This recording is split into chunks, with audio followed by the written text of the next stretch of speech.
본문 말씀 잠언서 9장 8절에서 12절입니다. 8절입니다. 거만한 자를 책망하지 말라. 그가 너를 미워할까 두려우니라. 지혜 있는 자를 책망하라. 그가 너를 사랑하리라.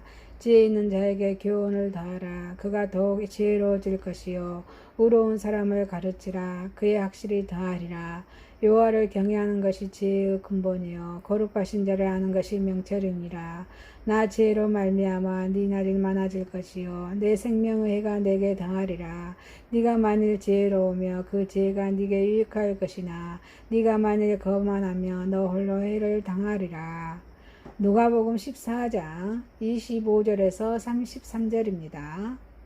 25절입니다. 수많은 무리가 함께 갈새 예수께서 돌이키사 이르시되 물은 내게 오는 자가 자기 부모와 처자와 형제와 자매와 더욱이 자기 목숨까지 미워하지 아니하며 능히 내 제자가 되지 못하고 누구든지 자기 십자가를 지고 나를 따르지 않는 자도 능히 내 제자가 되지 못하리라. 너희 중에 누가 망대를 세우고자 할진대 자기의 가진 것이 준공하기에까지 족할는지 먼저 앉아 그 비용을 계산하지 아니하겠느냐. 그렇게 아니하여 그 기초만 쌓고 능히 이루지 못하며 보는 자가 다 비웃어 이르되 이 사람이 공사를 시작하고 능히 이루지 못하였다 하리라. 또 어떤 임금이 다른 임금과 싸우려 갈 때 먼저 앉아 1만 명으로 저 2만 명을 거느리고 오는 자를 대적할 수 있을까 헤아리지 아니하겠느냐.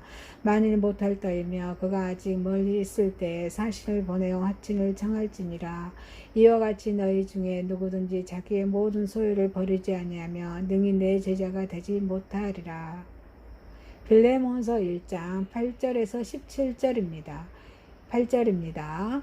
이러므로 내가 그리스도 안에서 아주 담대하게 내게 마땅한 일로 명할 수도 있으나 도리어 사랑으로서 간구하노라. 나이가 많은 나 바울은 지금 또 예수 그리스도를 위하여 갇힌 자 되어 갇힌 중에서 내 낳은 아들 오네시모를 위하여 내게 간구하노라.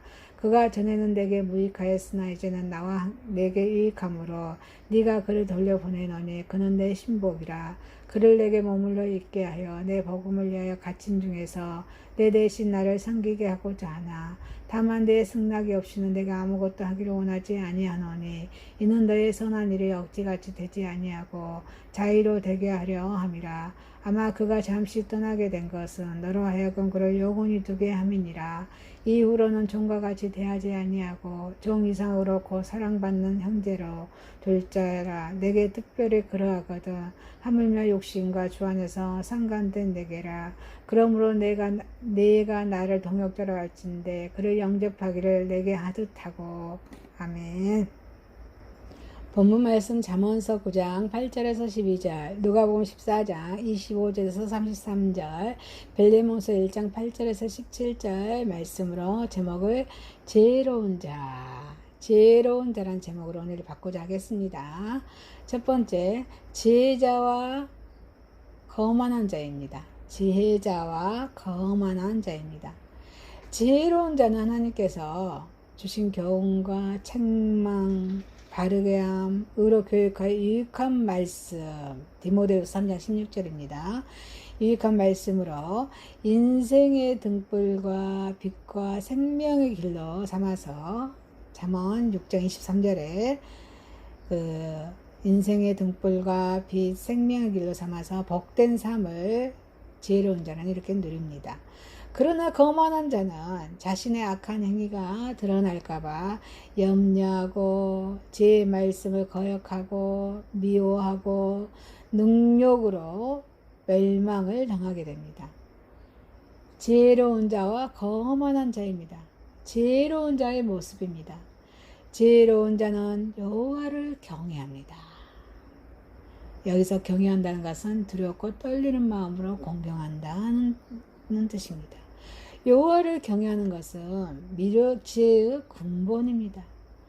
하나님을 사랑하고 하나님을 기쁨으로 섬기고 하나님의 공에 대한 두렵고 떨리는 마음으로 겸손히 대하는 그 경건의 태도는 지혜자의 기본 자세인 것입니다. 지혜자는 거룩하신 자를 아는 명철을 갖고 있습니다. 그래서 거룩하심과 인자하심이 영원하신 여호와를 전심전력에서 경외합니다. 지혜로운 자는 견책을 달게 받는 자입니다. 제자는 겸손하고 또 순전하여서 어미의 젖을 사모하는 아이와 같이 하나님의 말씀을 배우는 일에 전념합니다. 자신의 부족을 깨달아서 자만하지 않습니다. 오히려 자신에게 주어진 책망의 기회를 감사히 여깁니다. 자신이 성장할 수 있는 계기로 삼습니다. 그래서 시편 141편 5절에 의인이 자신을 칠지라도 은혜로 여기며 책망할지라도 머리에 기름같이 이렇게 말씀하십니다. 그래서 이런 말씀으로 여기는 삶을 지혜로운 자는 살아갑니다. 지혜는 삶을 보다 풍요롭게 합니다. 지혜로운 자는 책망한 자를 사랑합니다. 지혜자는 자신을 책망한 자를 미워하기보다는 더 존경합니다. 더 사랑합니다. 그에 대한 감사한 마음을 갖습니다. 지혜자는 자신을 책망한 자를 미워하기보다는 존경하고 더 사랑하고 그에 대해 감사하는 마음을 갖습니다. 사랑하는 자에게 징계하시는 우리 하나님의 사랑을 알기 때문입니다. 그리고 그의 책찍과 꾸지람이 자신에게 지혜를 더해준다는 것을 알기 때문입니다. 그래서 잠언 6장 23절에 지혜의 명령은 등불이요 하나님의 법은 빛이요 홍계의 책망은 생명의 길입니다 라고 말씀하십니다. 지혜로운 자와 거만한 자입니다. 지혜자에게 주어지는 복입니다. 나의 날이 많아지는 축복을 받습니다.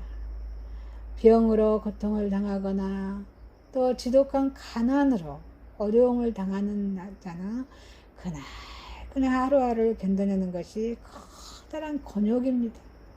그러나 우리 하나님을 경외한 자는 그 죄로서 승리, 기쁨의 날, 보배와 기름으로 가득 차 부요의 날이라고 잠언서 21장 20절에 말씀하십니다. 그리고 여호와를 경외한 자는 전영을 받는 행복의 날이라고 나의 날이 길어진 축복을 받게 됩니다. 그의 일생이 풍성합니다. 보람 있는 진정한 행복으로 충만한 날이 된다는 것입니다. 제자에게 주어지는 복입니다. 생명의 해가 더해집니다. 여호와를 경외하고 또 그의 여호와의 법을 규례를 지키고 아비의 훈계를 받아 지키는 자는 장수의 비결이라고 잠언서 10장 27절 신명기 4장 40절에 말씀하고 계십니다. 진주보다 귀한 지혜를 사모하고 또 그것을 지키는 자에게는 지혜의 오른손에 있는 장수와 왼손에는 부귀가 축복으로 주어진다고 잠언서 3장 16절에 말씀하십니다. 제자와 거만한 자입니다. 거만한 자의 태도입니다. 거만한 자는 교만하여 자긍합니다.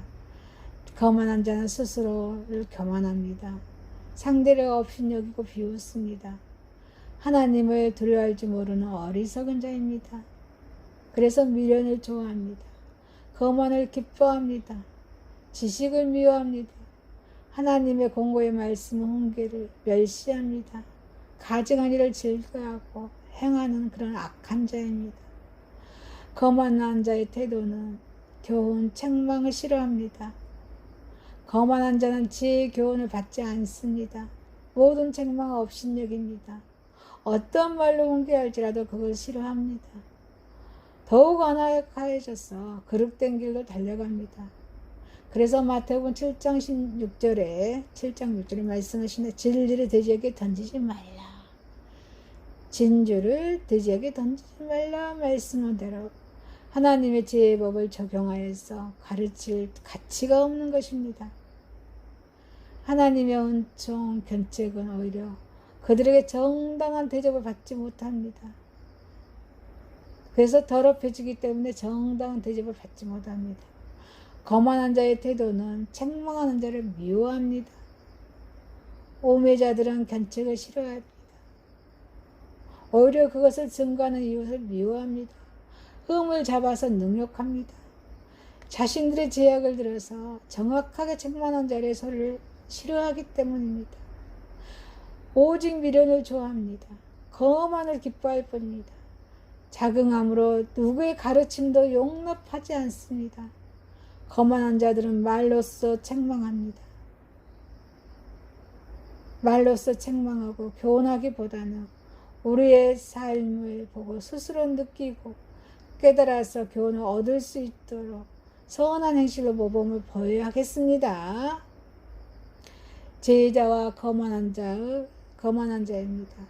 거만한 자들에게는 멸망이 있습니다. 거만한 자들은 교훈, 책망을 멸시합니다. 더욱 악하게 되어서 그 행실로서 멸망을 당하게 된다고 잠언 9장 12절에 말씀하십니다. 스스로 아무것도 성취하지 못하게 된다고 에레미야서 48장 30절에 말씀하십니다. 모든 자들 앞에서 낮아질 것이라고 이사야서 2장 21절에 말씀하십니다. 자초한 파멸을 이루게 합니다. 그래서 잠언 16장 18절에 교만은 패망의 선봉이요 거만한 마음을 넘어짐의 앞잡이다 라고 말씀하십니다. 하나님의 심판은 거만한 자를 위하여 예비된 것입니다. 채찍은 어리석은 자의 등을 위하여 예비된 것이라고 잠언 19장 29절에 말씀하십니다. 사랑하는 성도 여러분, 제자와 거만한 자입니다. 저와 여러분은 지혜로운 자로서 책망하는 자를 사랑하는 저와 여러분이 되시기를 주의 이름으로 소망합니다. 두 번째입니다. 지혜로운 자와 올바른 선택입니다. 우리가 선택하는 두 가지 일이 제시되어 있습니다. 하나는 자신을 망치는 길이고 다른 하나는 우리 자신을 살리는 길입니다. 우리가 지금 당장 결정해야 하는 길입니다. 우리는 어느 길을 올바른 길인지 분명히 알 수 있습니다. 선택의 어려움은 없습니다. 세상을 향해 우리의 마음이 가 있는가? 하늘의 것을 마음에 가 있는가? 우리의 선택이 결정할 것입니다. 지혜로운 자가 올바른 선택입니다. 그리스도를 대적하는 자는 어리석은 결정입니다. 그래서 31절에 어느 임금이 다른 임금과 싸우러 갈 때 먼저 앉아 1만으로서 저 2만을 가지고 오는 자를 데려갈 수 있을까 헤아리지 아니하겠느냐. 지혜로운 왕이라면 자기가 적의 군대를 이길 수 있는지 계산해 볼 것입니다. 이길 수 있다고 생각하면 전쟁을 시작할 것이고, 그렇지 않다면 일단 평화의 협정을 맺고 나서 적이 약해지기를 기다릴 것입니다. 그리스도를 대적하겠다고 결정했다면 그것은 보통 어리석은 것이 아닙니다. 상대의 전력을 전혀 파악하지 못한 채 전쟁에 임하는 위험한 처사입니다. 상대가 누구인지 조금이라도 생각해 봤다면 그런 무모한 결정을 내릴 수는 없습니다.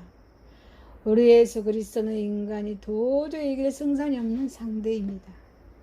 예수 그리스도를 대적하는 것은 대적을 자초하는 그런 어리석은 일인 것입니다. 예수 그리스도는 우리가 대적할 상대가 아닙니다. 예수 그리스도는 우리가 확신하여서 그의 보호하심을 구해야 할 우리의 친구입니다. 예수 그리스도의 보호하심을 받는다면 세상의 어떤 세력과 대적하여도 싸워 이길 수 있는 힘이 생기는 것입니다. 그래서 로마서 13장 1절 2절에 각 사람은 이에 있는 권세들에게 굴복하라. 권세를 거스리는 자는 하나님의 명을 거스림이니 거스리는 자든 심판을 자취하리라 말씀하십니다. 지혜로운 자의 올바른 선택입니다. 예수 그리스도를 대적하는 자는 세상을 택한 결정입니다. 33절입니다. 이와 같이 너희 중에 누구든지 자기의 소유를 버리지 아니하며 능히 내 제자가 되지 못하리라.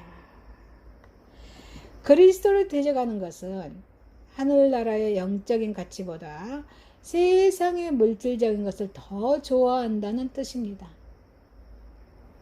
영적인 축복과 세상의 재물은 그 가치에 있어서 전혀 비교할 수가 없는 것입니다. 그러므로 세상의 것을 택한 자는 자신이 패배할 것을 뻔히 알면서도 무모하게 전쟁하려는 어리석은 왕과 같은 것입니다. 세상 것을 가지고 하늘나라에 들어갈 수 있어요? 없습니다.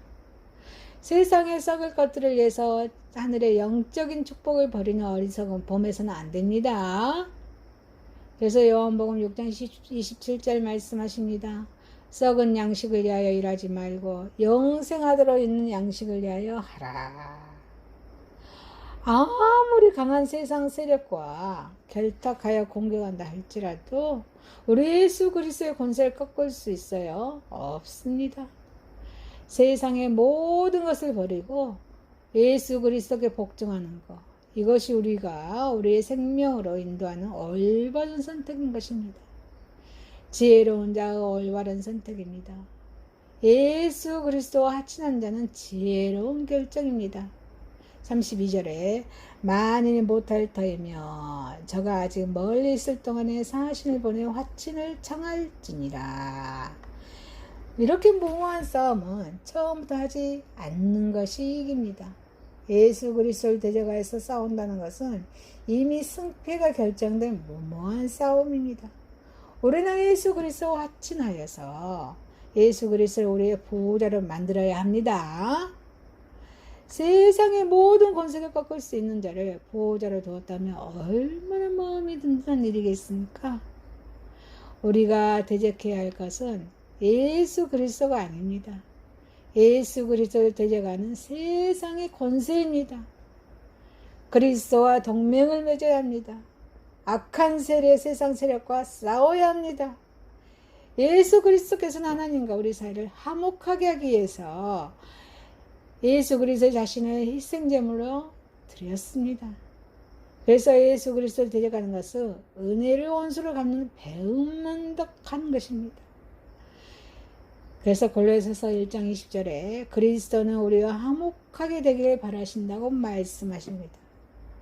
사도 바울도 그것을 권면하고 있습니다. 고린도후서 5장 20절에 너희는 하나님과 화목하라. 순간적인 감정이나 유혹에 의해서 어리석은 선택을 해서는 안 됩니다.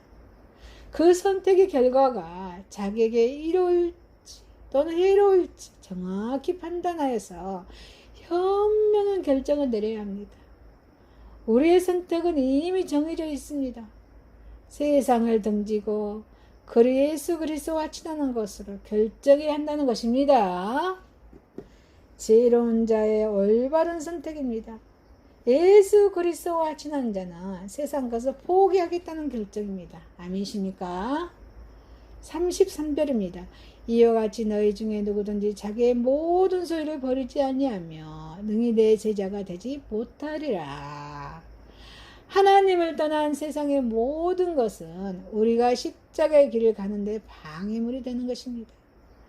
그것들은 과감히 떨쳐버리지 못하면 십자가는 무거운 짐으로 우리를 억압하게 될 것입니다.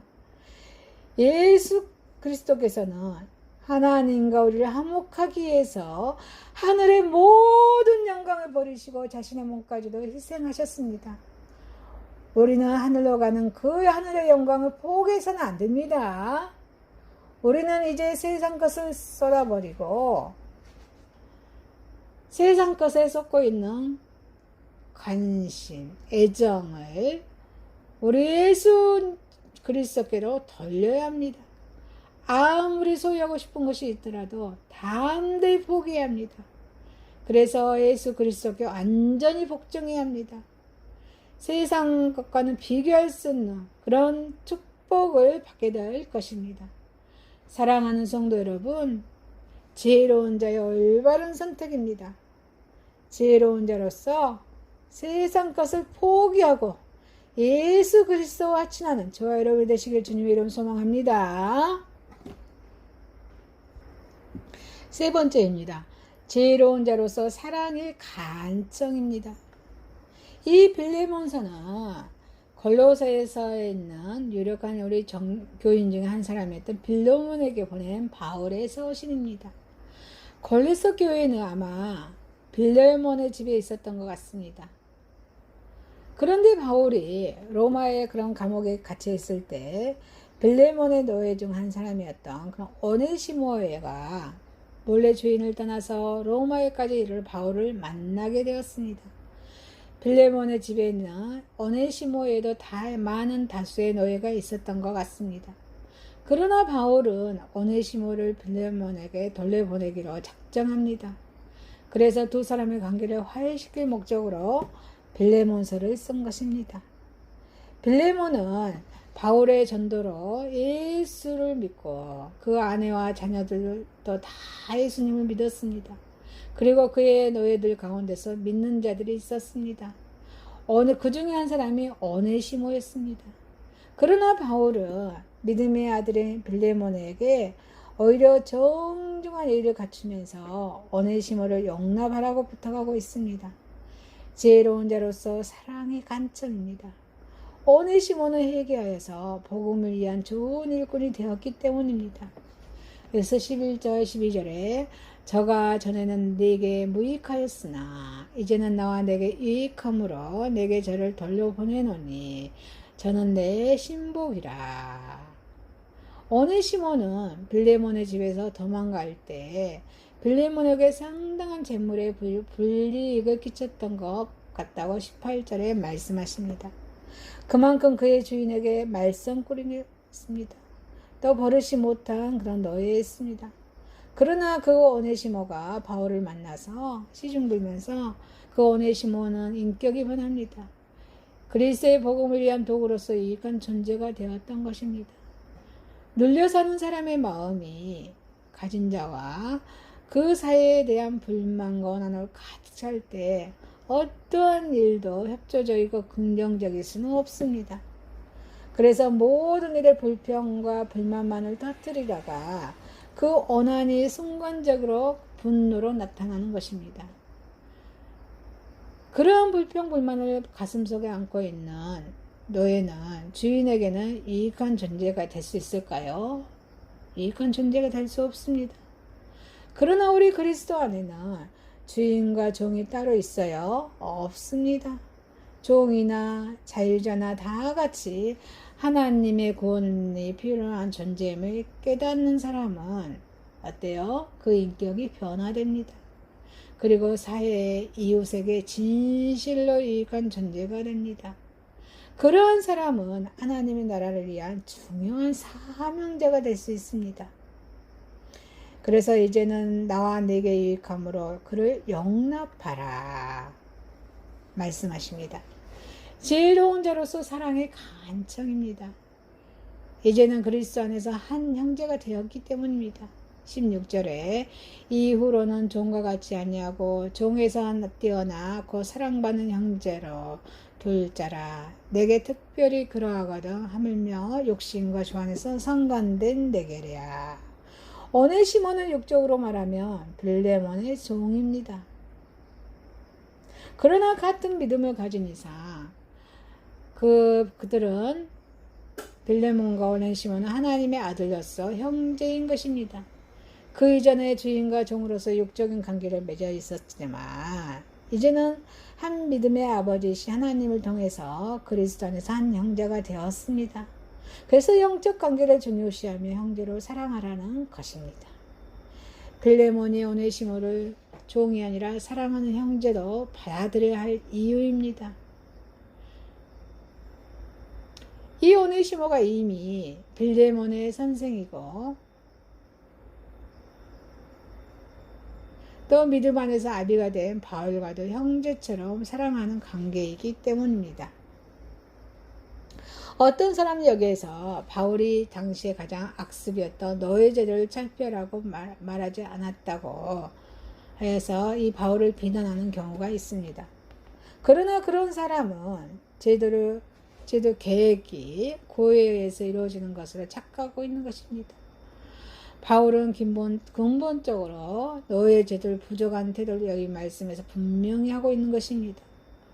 이 노예인 오네시모를 형제로 여기라는 말씀에서 이를 알 수 있습니다. 노예를 형제로 여기는 주인은 없기 때문입니다. 바울은 이러한 태도를 본받아서 모든 성도들은 교회 안에서 사회적인 그런 천대받는 위치에 있는 성도라 할지라도 형제자매로 존중히 여겨야 해야 합니다. 지혜로운 자로서 사랑의 간청입니다. 목회자는 겸손한 자세로 성도를 지도해야 할 책임이 있습니다. 8절 9절입니다. 이러므로 내가 그리스도 안에서 많은 담력을 가지고 내게 마땅한 일로 명할 수 있으나 사랑을 인하여 도리어 강구하노니. 바울은 오네시모가 필요했습니다. 빌레몬과 자신의 관계를 생각해 볼 때 바울은 저를 내게 머물게 두어 내 복음을 위하여 갇힌 중에서 내 대신 나를 섬기게 할 수 있었습니다. 그러나 그 바울은 그렇게 하지 않았습니다. 오히려 바울은 빌레몬에게 오네시모를 용서하고 형제처럼 여기라고 겸손하게 간청하고 있는 것입니다. 여기에서 우리는 선한 목회자의 자세를 찾아볼 수 있습니다. 목회자는 성도들의 그런 영혼을 돌본다는 이유로 고압적이고 거만한 언행을 나타내는 것이 아닙니다. 오히려 겸손한 자세로 부탁한 태도를 가져야 하는 것입니다. 어쨌든 오네시모는 빌레몬에게 돌아와서 용서를 받고 다시 바울에게로 돌아가서 복음 사역에 종사하였을 것이 분명합니다. 예수 그리스도 안에서는 자유인이나 종이나 다같이 복음의 사역자들이기 때문입니다. 예수 그리스도 안에서는 계급이 없습니다. 지고하가 없습니다. 예수 그리스도의 종으로서 서로 섬기고 주를 위해 헌신할 뿐입니다. 사랑하는 성도 여러분, 지혜로운 자로서 사랑의 간청입니다. 지혜로운 자로서 겸손한 자세로 사랑을 간청하는 저 여러분이 되시기를 주님의 이름으로 소망합니다. 지혜자와 거만한 자입니다. 지혜로운 자로서 올바른 선택입니다. 지혜로운 자로서 사랑의 간청입니다. 전능하신 하나님 아버지, 지혜로운 자로서 책망한 자를 사랑하게 하옵소서. 지혜로운 자로서 세상 것을 포기하고 예수 그리스도와 친하게 하옵소서. 지혜로운 자로서 겸손한 자세로 사랑을 간청하게 하옵소서. 예수님의 이름으로 기도합니다. 아멘.